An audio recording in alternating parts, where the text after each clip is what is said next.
السلام علیکم ورحمۃ اللہ وبرکاتہ نحمده ونصلي على رسوله الكريم اما بعد فقد قال الله تعالى في القرآن المجيد والفرقان الحميد ولا تمش في الأرض مرحا وقال عليه الصلاة والسلام لا يدخل الجنة من كان في قلبه مثقال ذرة من كبر. محترم حاضرین اکرام اور عزیز دوستو، ابھی میں نے آپ حضرات کے سامنے قرآن کریم کی آیت اور حدیث پاک کا ایک ٹکڑا نقل کیا ہے۔ مناسب تو یہی ہے کہ پہلے میں اس کا ترجمہ کرتا چلوں۔ چنانچہ رب کائنات ارشاد فرماتا ہے وَلَا تَمْشِ فِي الْأَرْضِ مَرْحًا، کہ زمین پر اکڑ کر نہ چلا کرو۔ ہمارے آقا و مولا جناب محمد رسول اللہ صلی اللہ علیہ وسلم تکبر غرور کی خباثت بیان فرماتے ہوئے ارشاد فرماتے ہیں لا يدخل الجنة من كان في قلبه مثقال ذرة من كبر، کہ وہ آدمی جس کے دل میں ذرہ برابر بھی تکبر ہوگا ہرگز وہ جنت میں داخل نہیں ہوگا۔ محترم حضرات، نفس امارہ کی طرح سے انسان کو ورگلا کر اللہ اور اللہ کے رسول کی نافرمانی میں مبتلا کرتا ہے، مگر بالخصوص انسان کو بڑائی تکبر میں داخل کر کے نارے جہنم کے حوالے کر جاتا ہے۔ اسی لیے بزرگوں نے نفس کو کچلنے کا بہترین طریقہ ترک غرور قرار دیا ہے۔ حضرات صوفیاء اکرام فرماتے ہیں کہ برائی کی صفت اللہ کے ساتھ مخصوص ہے۔ اگر کوئی بندہ کبر کرتا ہے تو یہ بات اللہ تعالیٰ کو کسی بھی صورت سے پسند نہیں، اس لیے کہ اللہ تعالیٰ اپنی صفتوں میں کسی اور کو شریک کرنے یا کسی اور کو شریک ہونے کو ہرگز پسند نہیں کرتا۔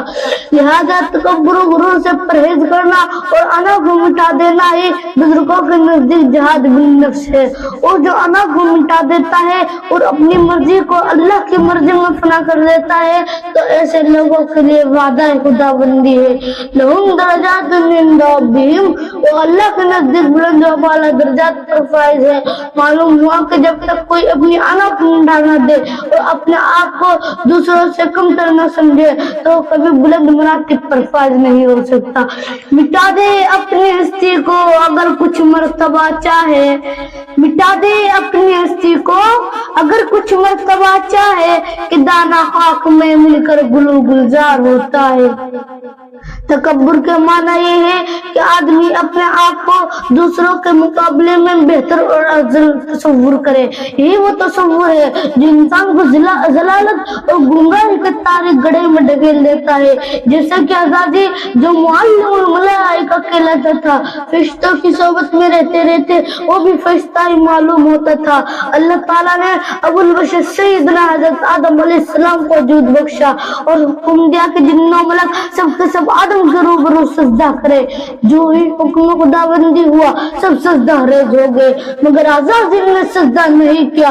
قرآن کہتا ہے ابا استکبر کان من الکافرین، حکم خداوندی کی نافرمانی کی، تکبر کیا، غرور کیا، انکار کرنے والوں میں شامل ہو گیا۔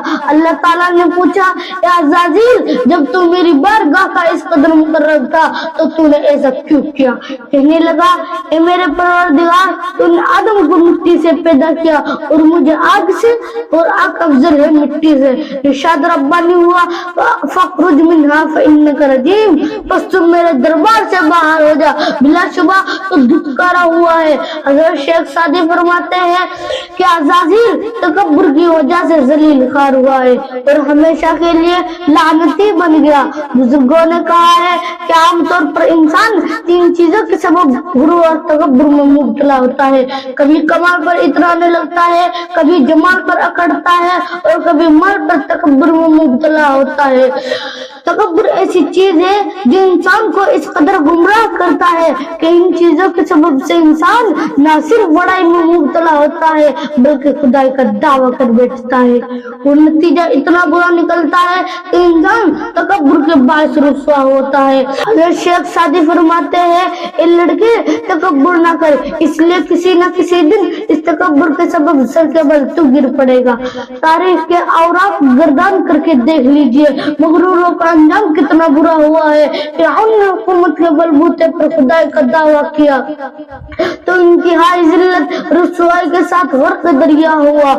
قارون مال پر اکڑا تو زمین مال سمیت اسے بھی نگل گئی۔ شداد اپنی دولت پر اترایا یہاں تک کہ خدا بند قدوس سے ٹکرانے کو ٹھان لی، اور قرآن نے اپنی طاقت پر غرور کیا، یہاں تک کہ خانہ کعبہ ڈھانے کے ارادے سے ہاتھیوں کی فوج لے کر گیا۔